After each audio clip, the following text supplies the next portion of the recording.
This is Karina, and you're listening to Bold, Brown and British, a weekly podcast where we discuss what it means to be a brown person in a Western world.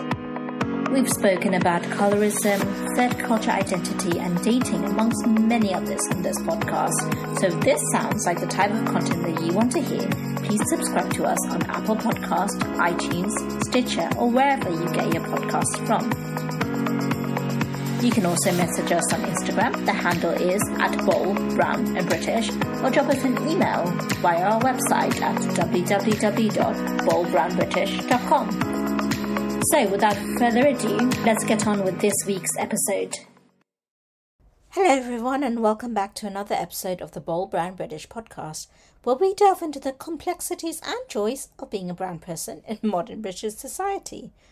I'm your host, Karina, and today we're tackling a question that often comes up in conversations about relationships. Is spark important? Before we dive in, I want to take a moment to firstly thank you all for your continued support and engagement. Your comments and the messages mean the world to me, and they truly inspire the content of this podcast. So keep them coming. All right, let's dive into today's topic, the ever-elusive spark in a relationship. What is it? And why do we think it's important? And is it really as crucial as we've been led to believe? And perhaps more importantly, does it differ from genuine connection? Let's start by defining what we mean by spark. When people talk about a spark in a relationship, they're usually referring to that initial rush of excitement and attraction that you feel when you first meet someone. It's the butterflies in your stomach, the quickening of your heartbeat, the thrill of anticipation. It's almost that magical feeling that makes you think, this person could be the one. To put it simply, the spark is an intense, immediate reaction and attraction that often feels electrifying. It's like a magnetic pull towards somebody, an energy that is both exhilarating and a little bit mysterious. This feeling can manifest physically through sweaty palms and a racing heart, or emotionally through a sense of euphoria and heightened interest in the other person. Now, it's important to note that the spark is often fleeting.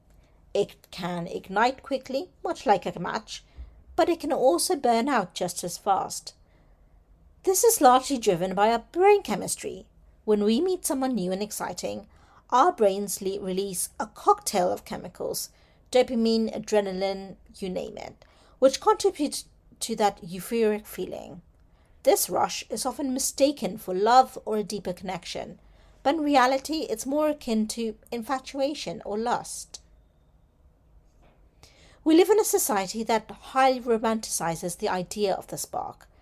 From Hollywood, Bollywood movies to romance novels, we're filled with stories that highlight the importance of that initial chemistry. These stories often imply that a relationship without a spark is doomed to be boring or unfulfilling. However, this portrayal can be misleading and create unrealistic expectations. The advent of dating apps have amplified the importance of the spark. Swipe culture encourages us to make snap judgments based on superficial qualities, often mistaking physical attraction for genuine compatibility. When we swipe right, we're often hoping for that immediate jolt of excitement, the spark that will make our hearts race and our minds wander. But here's the thing, the spark, while it's exciting, is not necessarily indicative of long-term compatibility or relationship success. It's easy to get caught up in the moment and let the spark overshadow more substantial qualities that contribute to a healthy, fulfilling relationship. Because you see, the spark is a fascinating element of human interaction.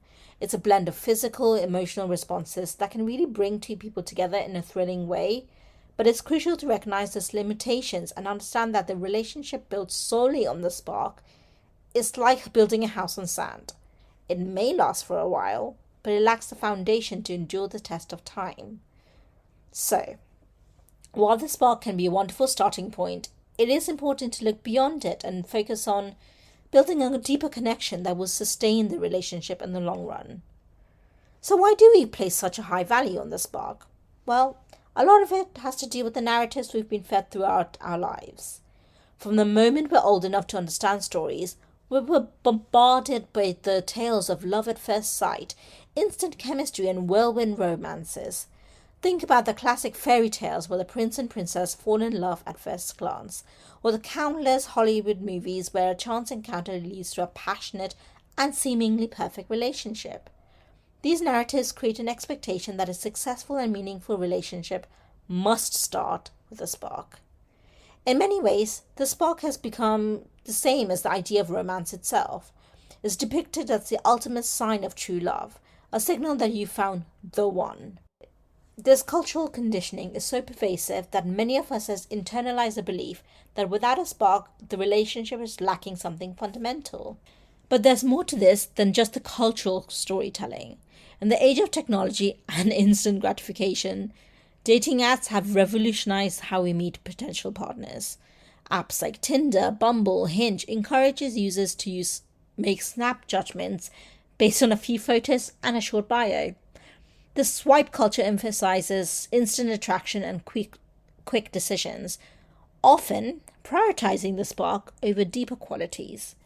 And when we swipe right, we're often hoping, as I said, for that immediate jolt of excitement.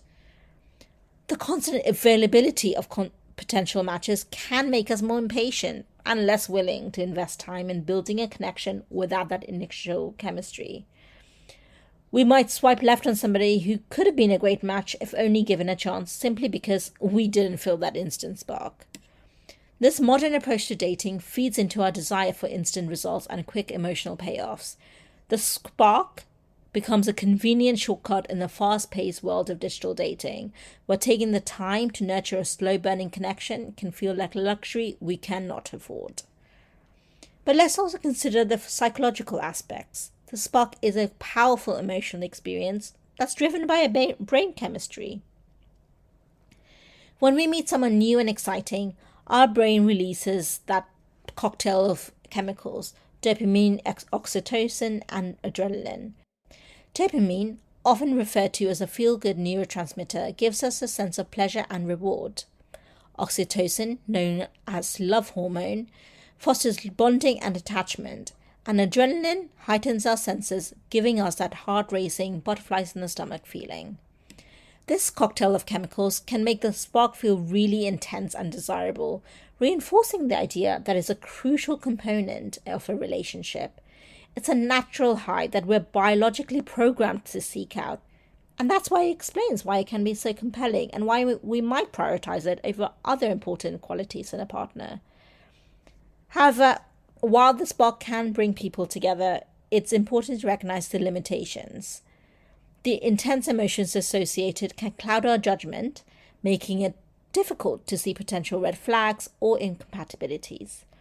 It can lead us to overlook significant aspects like shared values, emotional intelligence, and long-term compatibility. Studies have shown that the initial chemistry between partners do not necessarily correlate with the relationship's satisfaction or longevity. A study published in the Journal of Personality and Social Psychology found that while initial attraction can be a factor in bringing people together, it does not predict the long-term success of a relationship. Qualities like trust, respect, communication, and shared values are really what matter. These are the building blocks of a strong, lasting relationship, and while the spark can fade, these deeper connections tend to grow stronger over time.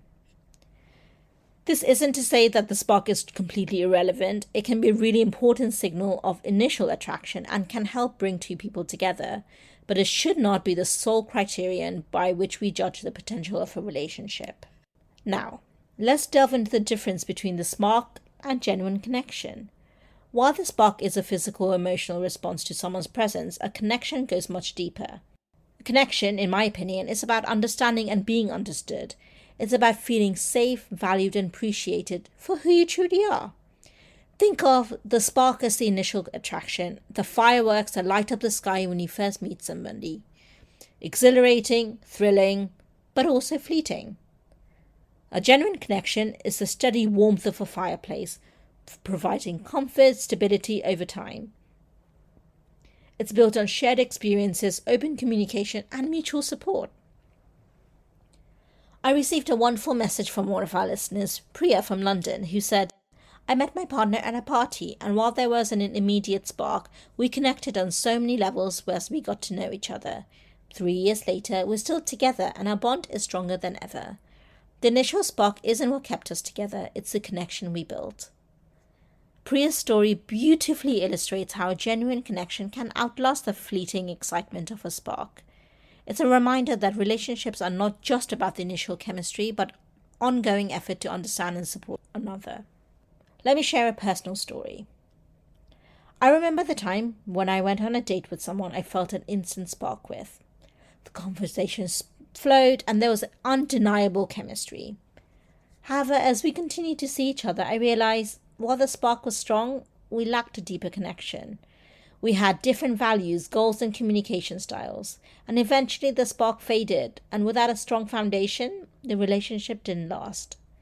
In contrast, another relationship I had started without that initial spark. We met through mutual friends, and while there was no immediate fireworks, we had taken the time to get to know each other, discovered shared interests, similar values, and a mutual respect that grew into a deeper connection. That relationship was much more fulfilling and lasting than the one based solely on the initial spark. Another listener, Ahmed from Birmingham, shared his experience. My wife and I didn't have that instant spark when we first met. It was more of a slow burn. But as we spent more time together, we developed a deep connection based on trust and shared values. We've been happily married for 10 years now, and I wouldn't trade our connection for any spark. Again, this highlights the importance of cultivating a connection over time. The spark might get you through the door, but it's the connection that keeps you in the room. So what exactly makes a connection different from a spark? Well, a genuine connection involves shared values and goals. Having common ground on what's important in life helps in creating a bond that's not easily shaken.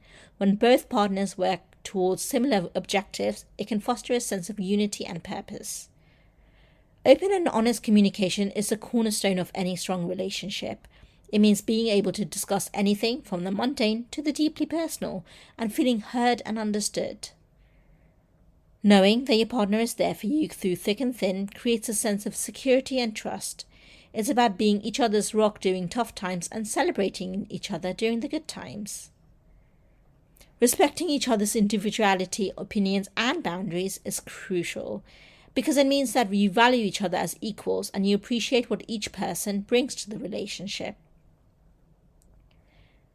Building trust takes time and effort, but is essential for long-lasting relationship. Trust means feeling confident in your partner's reliability and integrity. And finally, spending quality, meaningful time together, whether it's through shared activities or simply enjoying each other's company, can really strengthen the bond between partners. As we move forward, let's examine how the spark can sometimes be a fight or flight response and what that really means for a relationship. When we talk about feeling a spark, we often describe physical sensations like butterflies in the stomach, racing heartbeat, or even a nervous excitement. These feelings are not just poetic descriptions, they're rooted in our psychological response to excitement and stress. The phrase butterflies in the stomach is particularly telling. This sensation occurs because our body releases adrenaline when we feel a strong attraction or excitement. Adrenaline is a hormone that prepares our body for flight or flight response. It increases our heart rate, redirects our blood flow to essential muscles, and heightens our alertness. Essentially, our body is gearing up to either confront or flee from a perceived threat or exciting opportunity. In the context of romance, this can translate to feeling jittery, nervous, or intensely alive. Interestingly, this physiological response can sometimes be misleading. The intense rush we feel when we meet somebody new and exciting can be thrilling, but it can also cloud our judgment. When our bodies are in this heightened state, we can overlook potential red flags or ignore incompatibilities because we're just so caught up in the moment. The fight or flight response is not sustainable in the long term because the body cannot maintain such high levels of excitement and adrenaline indefinitely. Over time, the initial rush will inevitably fade, and what remains is the true foundations of the relationship. If the relationship is based solely on the spark, it might struggle to endure once the adrenaline wears off. There is also the issue of mistaking anxiety for excitement. For some, the feeling of butterflies in the stomach can be a sign of anxiety rather than attraction. This is particularly common in people who might have past traumas or insecurities. They might interpret the rush as romantic excitement when in reality it's their body responding to stress. And this can lead to confusing and potentially unhealthy dynamics in relationships, where one seeks out partners who trigger this anxious excitement, mistaking it for the spark of true love. Another important point to consider is that our modern lives, with their constant streams of stimuli and instant gratifications, can amplify our reliance on these adrenaline-filled experiences. In a world where we're constantly looking for the next high, whether it's through social media, consumerism, the spark can feel like a quick fix, a hit of excitement in an otherwise predictable routine. However, like any other quick fix, it's not a substitute for the real sustainable elements that build a healthy relationship. And I think recognizing that the spark as part of our flight response really helps it put it into perspective. It can serve as a reminder that while those initial butterflies in the stomach are delightful, thrilling, they're just the beginning. The real challenge and reward lies in transitioning from that initial excitement to the deeper, more stable connection. With that understanding of psychological underpinnings of the spark, I want to explore how we can balance this initial excitement with the deeper elements. Where does this leave us, right? The key takeaway is that while spark can add excitement to a relationship, it should not be the foundation in which we build our connections. We should focus on fostering genuine connections based on mutual respect, understanding, and shared values. And it's also important to remember that relationships evolve. The spark might fade, but that doesn't mean the relationship is any less valuable. In fact, as the initial excitement wanes, it often makes way for deeper, more meaningful connections. To wrap up, let's revisit the original question. Is spark important? The answer, as you might have guessed, is nuanced. The spark can play a role in bringing people together, but it's not the reliable measure of relationships' potential or longevity. What truly matters are the deeper connections we build with our partners, the shared experiences, and the mutual support that sustain us through the ups and downs of life. I hope this episode has given you some food for thought and perhaps even shifted your perspective on what truly matters in a relationship. As always, I'd love to hear your thoughts on today's topic. Have you experienced a spark in your relationships, and do you think it's important? Share your stories and opinions with me on social media, Instagram at Bold, Brown and British. Until next time, sending you all love and spice. Keep safe, my wonderful samosas. Oh, Mikey, you made it till the end. I'm so happy.